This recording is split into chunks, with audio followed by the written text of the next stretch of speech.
let's take a look at how Chelsea got on against Brighton the other day, and then we'll have a little look at who we think Chelsea are going to play against Newcastle, and a little preview for that game. Let's take a look first with the Chelsea-Brighton game, tactics, and who we think impressed. So here's the starting 11 that we had in that 4-2-3-1 sort of formation. It's started out with Carney in the 10. Maatsen was coming inside, so Chilwell could provide that width down the outside. And then we'd split into that back three with Colwill, Silva and Gusto filling in at that right centre-back role. And we'd make that 3-2-5 shape that you can see on screen. So in that first half, that's how we attacked, especially with Maatsen cutting in, Chilwell providing a lot of width, Sterling coming down the right with the width.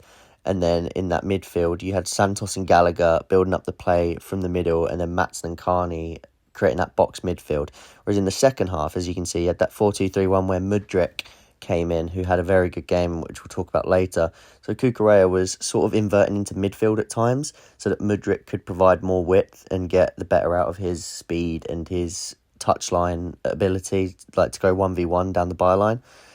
So we still made this sort of 3-2-5 shape, or could have been seen as a 3-3-4 with Cucurella inverting, Angelo offering a bit more width on the right, with Casadei coming inside as a bit of a 10, also joining in with the box midfield.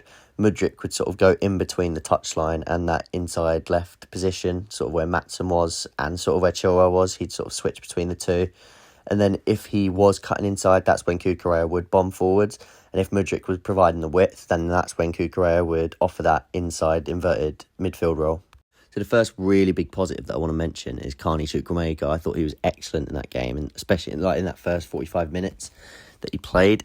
So he was playing in that 10, but it was just his ability to drop into that 8 position and just bring the ball forward and help Chelsea in build-up, bringing it through the midfield, carrying it through the lines with his progressive carrying, and his power is just so impressive. And I think Pochettino's really going to like what he brings to the table. And I can see comparisons with early days Moussa Dembele. Not saying that they're the same type of player exactly, but I think he could be moulded into that sort of 8, that one of those 8s that is progressive with the ball through midfield, using their power and ability to carry the ball. And he's also very good at receiving the ball in half spaces and collecting it on the turn so that he can then get the team going forward. So I think he was very impressive. He was, especially in the first half, he really caught the eye. Again, same as last video, I'm not going to go into too much detail. Christopher Nkunku, there is a more in-depth video about him on the channel. So if you want more about that, go to that video. But again, got his goal, very clever finish. Looks like he's very instinctive in front of goal, which we already knew, which I've already covered. But he looks like he'll score goals, whether that's in the 9, whether that's in the 10. Hopefully we get to see him in the 10 today against Newcastle with Nicholas Jackson in the 9. But let's see. Either way, he's very instinctive in front of goal and he's going to score goals for Chelsea. That is a fact. Then we have Levi Colwill, who I thought was brilliant in that first half especially. It's his line-breaking passes that we've spoke about that are just phenomenal for the team. He has that ability to pick out passes that take 4 or 5 players out of the game, and it really puts us on the front foot. So that is just unbelievable, and that's something that we're really excited to be seeing this season from the left centre-back position. Pochettino will love it because that is also how he played with Alderweireld Vertonghen. He loves that ability to break the lines and go vertical at times when you can. So Levi Colwill will be huge in that asset. He had that penalty, which he gave away in the second half, which I think was just a lapse of he was starting to cramp up. He was starting to sort of lose his fitness. And that happened. That was his first game for us in pre-season. So I'm not looking too far into that. He's also a brilliant defender. It's not just his passing. And he had some very good defensive challenges, especially in that first half. His one-on-one defending, he was dealing with things in the air quite well. So I think that was just a lapse in his fitness and started to cramp up a bit. So I wouldn't worry too much about that penalty being given away in that second half. Next up, we have Mykhailo Mudryk. When he came on, he looked electric. He is just a ridiculous athlete. I've been saying this to people for a while now. The way his speed and the way he runs with so much power and his acceleration, I just see comparisons to Mbappe in that sense. I'm obviously not comparing their ability right now, but I just think that the pace, the sheer pace and athleticism is very comparable. and he just has all the tools to become a world-class winger. He really does. He needs the coaching to know when to use his pace in different areas, when to come in and link up, when to make certain runs, and just that extra ball striking and final ball will come. Even his final ball, when he gets to the byline, his crosses are usually very good. And as you can see with his goal, it was an excellent finish. So his technique is even there. Like, he has everything, really. He really does. I just think it's going to be consistency and building upon that. But very impressed with Mykhailo Mudryk for that first 45 minutes that he's played in the Chelsea shirt this pre-season. And last but not least, we're mentioning Nicholas Jackson again. The player of pre-season I've written down here. Obviously, it's only 2 games, but he's had 4 goal involvements already. In this game, he came on, had about 30 minutes to play, scored a goal and got 2 assists. He just looks so good at building up the ball with his link-up play. He drops in, offers bounce passes, which he's very good at, and this seems like something Pochettino's really working on, those little 1-2 bounce passes.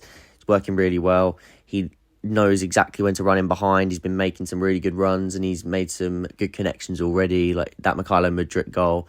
Great bounce passing from Nicholas Jackson. Quick, instinctive movement in the box where he sort of shifted it round 2 players to get it to Gallagher for that assist. And his goal was very well taken, one-on-one, which we've missed, that sort of ability to just nonchalantly finish the ball in front of goal without really thinking. So Nicholas Jackson, again, very impressed, and I'm very excited to watch him again tonight. So yeah, that is my takes on the Chelsea-Brighton game. Let's move into the Newcastle-Chelsea game. So I'm not really going to go into loads of detail about this Chelsea-Newcastle game, because I think predicting a lineup at this point of the season is quite useless in pre-season, because we're going to see a lot of players, but what I am going to say is I think we'll see Enzo Fernandez, Levi Colwill, Mykhailo Mudryk. I think those players will be starting today. So I think that we might see the first 60-ish minutes where a lot of those players get 60. So Enzo, I could see him starting in the double pivot with maybe Santos in the 10. I think that could be Nkunku today with Jackson in the 9. Then I think we could see Sterling on the right and Mudryk on the left. And then the likes of Colwill and Gusto and those guys in defence. Whoever he starts with at left-back, maybe Chilwell, maybe Cucurella. It depends what he wants to see more of. And then, again, like I said, these predictions could be way off. And I think that at the 60-minute mark, these players will come off and we'll see the other players come in. So Carney will come in, Cassidy will come in. Who else are we missing? One of the other left-backs will come in. Maybe Lewis Hall comes in. And then, yeah, maybe depends with the striker situation, what happens with Jackson or Nkunku, because that's the only thing I would worry about. Not worry about because it's pre-season, but what will Pochettino do if he wants to take both of those players off at 60 minutes? I don't know who he'll actually put up front, because they seem to be our only 2 real striker options in this pre-season, unless Burstow is back available, which I actually don't know. So, yeah, that's what I think about this Newcastle-Chelsea game. I'm really looking forward to it. Really looking forward to seeing more of the players that I've been speaking about, and just seeing everybody again back out on the pitch, seeing what Pochettino has. And I just think so far, so good. I'd like to see a lower scoring game defensively, but again, it's pre-season and I'm happy with what I'm seeing. I just want to keep seeing those patterns developing, and the players specifically who are playing well, I just want them to continue building those relationships, and let's see how we do. So if you've enjoyed and you agree with what I said, or you don't agree with what I said, leave a comment, tell me what you think, leave a like as well, and please do subscribe. All of those things really do help me out, and I'll see you guys next time.